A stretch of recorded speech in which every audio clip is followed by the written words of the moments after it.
Tonight on CTV News. Wildfires worsen. We've got one hell of a fire. Fires across the province harder to fight in the record-breaking heat as hundreds are forced from their homes. It's scary and we're ready to go. Plus, progress in the fight to save a sick orca. We've got people in position to take steps as soon as they have access. And should he stay or should he go? I think it's stupid. It's the stupidest thing. Mixed reaction in Victoria over plans to remove the statue of Canada's first Prime Minister.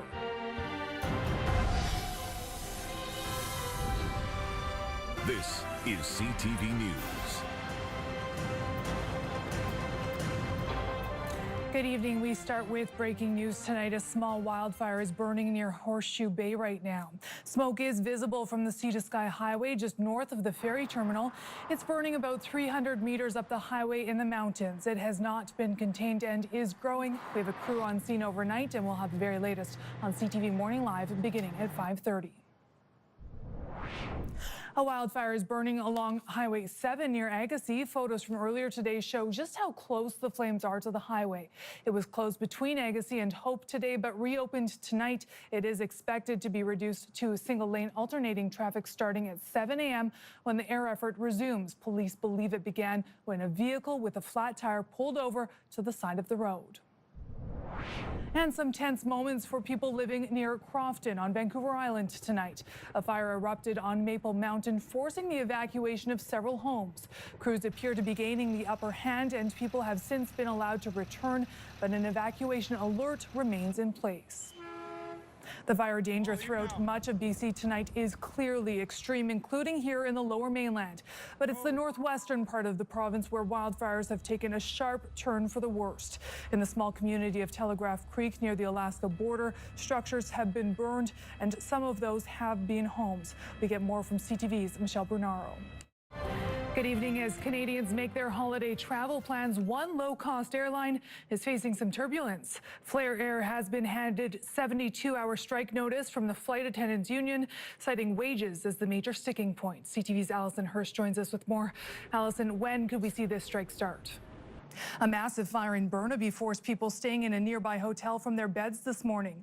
Witnesses say the two-alarm fire started with a series of explosions. Nafisa Karim reports. Well, still ahead, can you help? A Vancouver man is looking to find some good Samaritans. Love to be able to buy them a beer and a pizza. The search for the people that chased down a would-be thief after a brazen break-in. But first, RCMP in Alberta now say a German tourist was not the intended target when he was shot in the head while driving. Next, the break in the case that has led to an arrest. We have new video tonight of an accident at an indoor trampoline park that sent a 4-year-old girl to hospital for major surgery. Her parents are angry at the business's staff for how they handled the injury, but the company says the video proves the girl's father caused her broken leg, and a warning her injuries are quite graphic. CTV's Shannon Patterson reports. An online ad for a house for rent in North Vancouver seemed legit at first. Several people hoping to move in applied, but it turns out the would-be landlord didn't even own the house. CTV's Ross McLaughlin now with a warning that could save you thousands of dollars.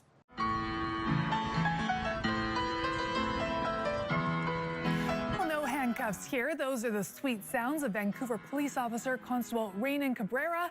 The patrol officer was at a meeting when he was spotted the floral painted piano near Cambie Bridge. The officer tells CTV News his original dream job was to be a film composer and that he is self-taught, playing mostly by ear since the age of 7. Very impressive indeed.